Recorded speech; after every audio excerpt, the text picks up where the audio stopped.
Okay, so this is being recorded in March, and last month in February we saw the 15th stages of Weirwood Memories totally changed into a different fight with different mechanics.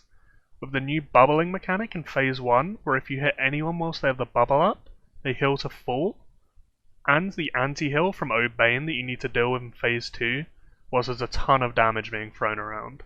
Now the fight seems to have been changed a little once again, with Obane now having execute mechanics on allied unit deaths in the second phase, which makes it even harder and I think impossible to survive with all 6 commanders, if you're free to play without the likes of Julian to snipe him down at least for sure. This is the composition we use. You need the 5 female commanders for the minus 50% attack debuff over here on the left. And Egbert seems to fit the fight just a little bit better than Simon, because his shield mechanics are unaffected by anti-heal, which makes the second phase a little easier to navigate. The strategy is pretty simple. You can just stroll through phase 1 without too much trouble, just avoiding to use offensive actives on anyone whilst their bubbles are up.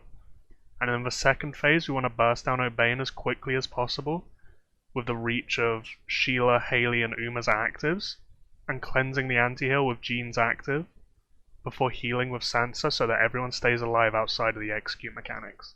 Here it is in practice. This first stage is very easy.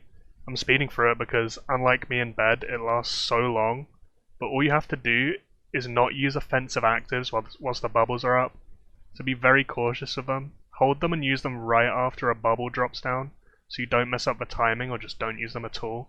You want to go into this second phase with full might on every commander, just so that you can use all the actives as soon as you get into the phase. This stage was very difficult before and I think it's only harder now, so I wouldn't feel too bad if you're struggling with it.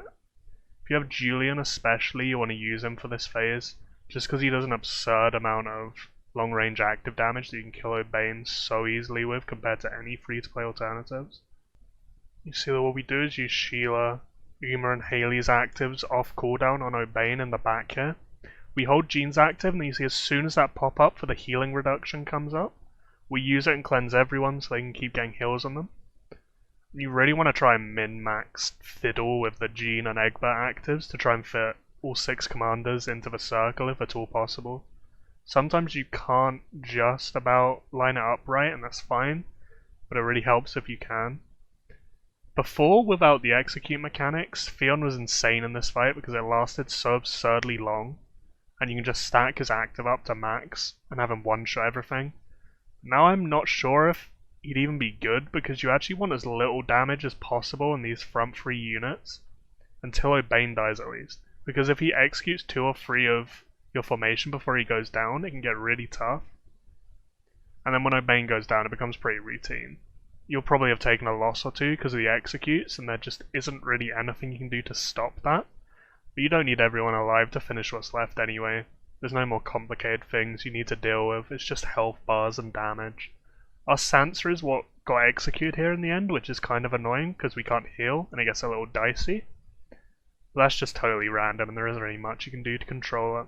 But you may have to try a few times, just have everything line up like you want it to. It will go down eventually if you keep trying.